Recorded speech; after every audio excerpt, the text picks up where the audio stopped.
Indonesia merupakan negara dengan jumlah penduduk terbesar keempat di dunia, memiliki tanggung jawab besar dalam melindungi hak anak, sebagaimana diatur dalam Konvensi Hak Anak dan Undang-Undang Nomor 13 Tahun 2003. Meski undang-undang melarang anak di bawah usia 18 tahun bekerja, kenyataannya banyak anak di Indonesia masih terjebak dalam eksploitasi ekonomi untuk memenuhi kebutuhan hidup mereka dan keluarganya. Menurut Biro Pusat Statistik Bogor, angka pekerja anak di kota ini mencapai 3,4% pada tahun 2023. Persentase ini membawa kita pada kisah yang tersembunyi di balik wajah-wajah muda yang seharusnya merasakan bangku pendidikan.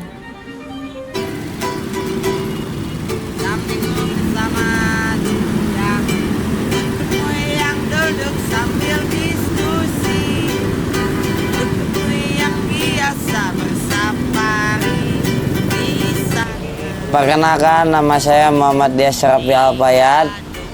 Umur saya 18, jalan 19, saya lahir tahun 2005. Saya turun ke jalan waktu kelas 1 SD. Semenjak almarhumah ibu saya meninggal tahun 2012, saya langsung turun ke jalan. Sebenarnya orang tua saya tidak boleh mengizinkan saya di jalan. Cuman prinsip saya namanya orang hidup prinsip beda-beda, pengen di jalan. Situlah saya nyari uang. Sebenarnya sekolah sih saya pengen sekolah. Cuman gimana lagi? Namanya kasih sayang seorang ibu sama bapak itu beda. Jadi saya memutuskan di jalan. Sebenarnya kalau ada kerjaan, saya pengen kerja, Bang. Sebenarnya kalau ada kerjaan gitu ya. Tapi kenapa masyarakat itu memandang kita semua itu sebelah mata? Jangan pernah mandang manusia sebelah mata. Dia nggak tahu, dia belum maksudnya dia belum dekat gitu. Kalau udah dekat dia pasti tahu. Orang-orang jalan ini baik begini. Orang-orang jalan itu nggak jahat semua, pada baik-baik. Perkenalkan, saya Nana Supriyatna, saya pekerja sosial muda. Kalau dulu saya ngejabat sebagai kepala seksi rehabilitasi sosial di luar panti, artinya penanganan PPKS di luar LKS atau panti, artinya di luar itu yang lebih cenderung di masyarakat atau di luar itulah, di luar ruangan lah penanganannya. Oke, pandangan Bapak selaku pihak dari Dinas Sosial ini terkait anak jalanan atau badut atau pengamen atau pengemis itu seperti apa sih, Pak? Saya ngelihatnya satu fenomena sesuatu yang ada di kota-kota kabupaten, kota metropolis atau kota-kota yang berkembang ya. Jadi dia lebih cenderung melihat satu pola mendapatkan uang yang lebih ringan dan tidak banyak memakan ruangan atau dan segala sesuatu, sehingga nyari yang jalan-jalan singkat lah gitu segala macam. Tapi sebenarnya sangat disayangkan nggak sih, Pak, dengan adanya hal tersebut? Sangat disayangkan. Kenapa mereka itu harus turun ke lapangan untuk badut, gelandangan, penjangkauan ke lapangan dibarengi sama Satpol PP, karena kan urusan Trantip itu ada di Perdanya, dimanapun ada di Satpol PP. Adapun Dinas Sosial itu keterlibatannya kenapa dia bisa sampai di lapangan? Ya artinya ada sesuatu yang salah.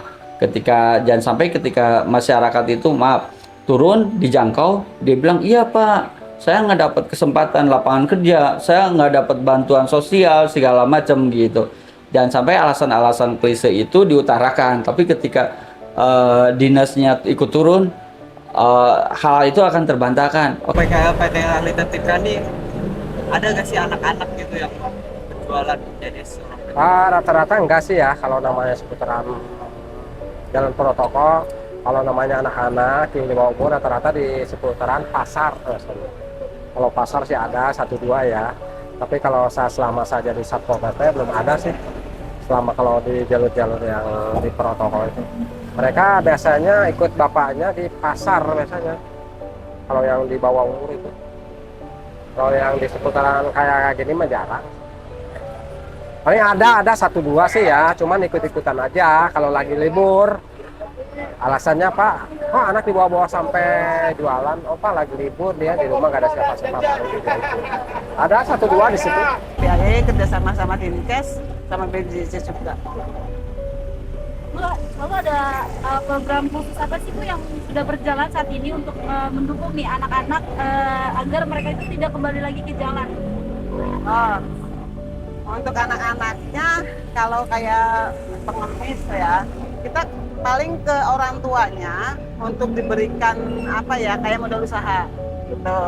Jadi itu kita ajukan ke STIS, gitu. Nanti di situ kita bantu sesuai dengan kemampuan ya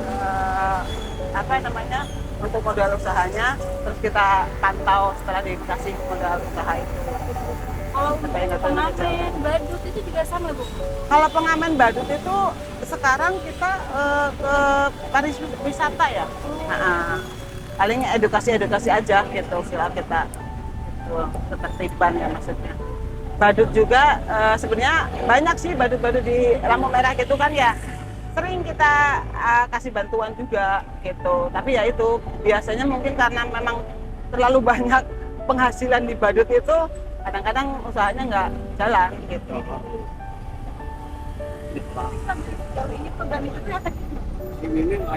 Sebenarnya sangat efektif ketika memang dari klien itu ada ingin berubah ya.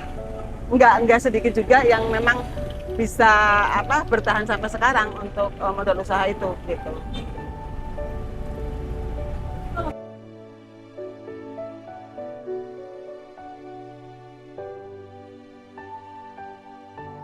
Baik, perkenalkan, nama aku Lydia Wahyuni. Di sini aku sebagai ketua Rumah Visioner yang baru. Kalau boleh tahu, Rumah Visioner itu tentang apa sih, Kak? Jadi Rumah Visioner itu suatu komunitas sosial. Di sini terutama kita bergerak dalam bidang pendidikan. Jadi kita membantu ada anak-anak putus sekolah dengan membiayai sekolahnya gitu. Berarti itu komunitas yang khususnya di Kota Bogor atau ada di kota lain, Kak? Khusus di Kota Bogor saja. Oke, baik. Kalau untuk anak-anak yang putus sekolah itu, mereka itu kebanyakan itu berasal dari anak jalanan atau emang ada keluarga tapi dia tidak mampu gitu, Kak?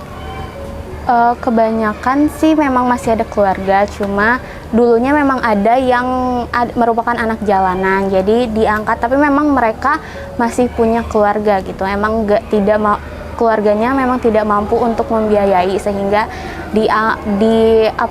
diterima oleh visioner untuk dibantu.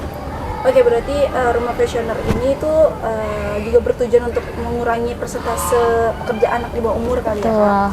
Nah, kalau untuk Rumah Visioner itu sendiri kan memang tujuannya itu untuk mempersekolahkan ya.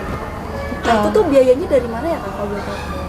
Untuk biayanya sendiri tuh kita kan ada beasiswa Yayasan Lentera Visioner. Itu tuh dananya kita dapat dari donatur atau kita kerjasama sama komunitas lain, ataupun kayak kita sering ngadain campaign juga kan. Jadi yaitu terutama dari donatur, campaign sama kerjasama juga.